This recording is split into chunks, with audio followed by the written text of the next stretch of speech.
They're great. They are awesome. Today, I wanted to pick your brain on some calorie stuff. I know that we're not encouraging people to count calories, but to a certain degree, but the message that I sent you. Yes. Let me actually pull it up. So I forget who sent that to me, but someone, and so we have,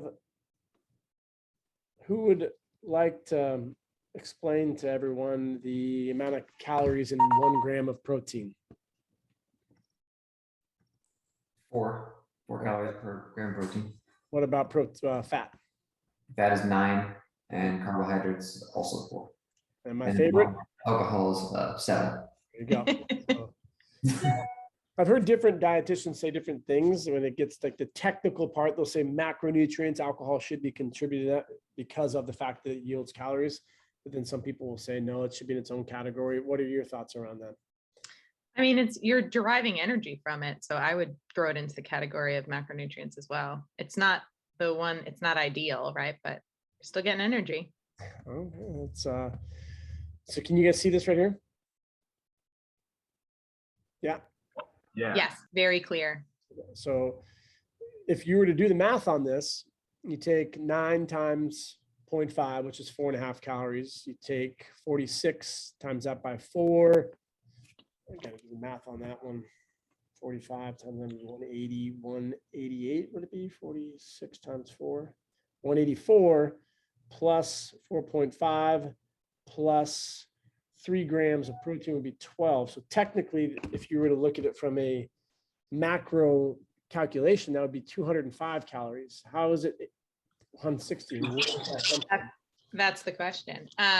So I actually did a little bit of, oh, someone's got background noise on. Was someone trying to say something? I think it was just signing on. Oh. I did a little background work on this because I was like, I had a feeling I might know the short version, but I wanted to give you the long version. So, in case nobody knew this, prepackaged food can definitely cause some discrepancy and your macros may not add up. It's actually kind of a conversation within some of the macro tracking community because of, do we track calories versus tracking actual macros, even separating those two things because of this. Fact is, food labels are not 100% accurate. The reason for this is because the USDA, and this is going to vary country to country. So for anyone here who is not within the US, but in the States, the USDA allows for food to be rounded to the nearest 5 or 10 calories. And this is dependent on the amount of calories in the whole product. So for example, it looks like it's about, for anything that's over, any product serving that is over 100 calories, they can round up or down to the nearest 10 calories. So if it's under 100 calories for a serving in this product, they can round up or down to the nearest 5 calorie increment. So that can either add on or detract from your product. And that might not be on the label. So if you're calculating things together, that could be part of the discrepancy. The other part can be, and this is more of like a marketing ploy than anything else, kind of referencing back to some of our fiber discussion, depending on the fiber content and the sugar alcohols in a product, that may also vary. There might be a company that automatically kind of gives you the net carbs, if you will, versus the actual full carbohydrate. So, you'll see on this product, there's 2 grams of fiber. It doesn't say if there's any sugar alcohols in this specifically, but, they might have already subtracted, and be planning on the fact that there's 44 grams of carbohydrate. The idea behind this just kind of stemming from the fact that we would think that there are some fibers that are indigestible, particularly insoluble fiber, kind of hence the name too. And this is just a helpful fiber note, but think soluble. I like to think back to, grade school chemistry classes where you put something in water, right? That is soluble. It goes away versus insoluble. It might still hang out there. It's kind of a helpful thought reference to this. But knowing that kind of being the basis behind this for you, if you are someone who tracks, or if you have clients and athletes who are in fact tracking their intake, I would say it's not super helpful to utilize that as a resource, because there is some research suggesting that even this idea of fiber being, parts of it insoluble, could be off, particularly in people living in larger bodies, our obese population. There's some stuff that shows that they may have gut microflora that is actually more effective at extracting calories from dietary fiber. So this is ultimately going to vary person to person. But if we keep the focus right here on this label, that's why it's difficult to have these things line up if, we've got some labels that aren't 100% accurate. So if you're someone who eats from prepackaged products quite a bit, that can present a challenge for you, because if this happens more often than not, then you may not be taking in the caloric amount that you think you are.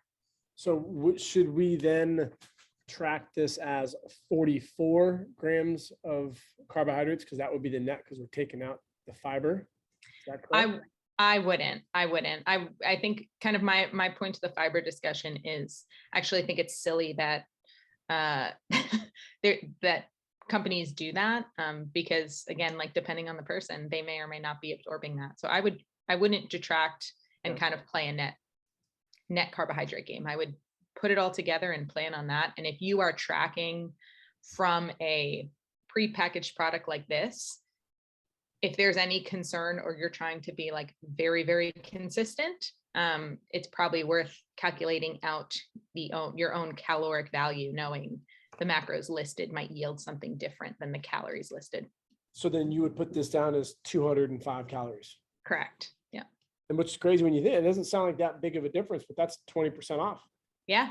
If you have someone who does that all throughout the day, then they're, I can't lose weight. There's something wrong with me. I have a thyroid issue. But no, you just consumed 2,200 calories when you thought you were getting 2,000 calories.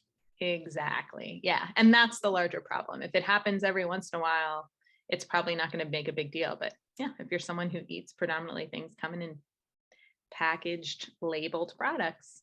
Here we People go. asking what these were, just to show you. These are packets. So they're great. What's that? We're saying thank you. Yeah, I definitely was looking for some. Yep. They're great for everything. Yeah, we're all about like that prime hydration life. Although I will also say, with Cody Rigsby being on this Gator Light commercial, I picked some up the other day and we tried the Gator Light. Big fan. It tastes good. It actually tastes more like Pedialyte than original Gatorade. And you have my stamp of approval on like the new electrolyte panel on there. I love that there's more potassium. It's actually relatively hard to find a good electrolyte product that is also high in potassium, not just sodium. So hence my go-to Pedialyte rec. Yep. It's a good sodium potassium. Mm-hmm. What is there, like 300 milligrams of potassium in that one, Chris? 2 or 3? 650 sodium and potassium, pretty much 400. So yeah, that's high. It's good. Like it. What's that about first one? It's from app. When you scan some labels, it will show the actual calories and not the one label on the food. I was curious about this as well. Oh, okay. Oh yeah, that's great. And I'm sure based on what I was reading, it seems like app to app, like MyFitnessPal versus Calorie Meter versus, I'm sure, like First Form or what's Lane Norton's Carbon Tracker. They're all going to be slightly different. So again, when it comes to tracking your intake overall, you want to be consistent. That's what's going to be most helpful for you. And so you need to find the way in which you can do that. And also understanding the tracking app that you're doing is probably going to be helpful. But most of these pull from like the USDA in general. So where the food, if you were to go to like USDA.com, you can actually find nutrient facts for every single food listed. And that's usually where these apps pull from to begin with, just as a point of reference. But yeah, anyone have any other questions kind of within this realm, like the calorie counting, tracking, macros? I do for just say mustard, right? Normal mustard, 0 macros, 0 calories. Mm-hmm. Are you saying I can eat mustard all day, every day, just mustard and not get fat?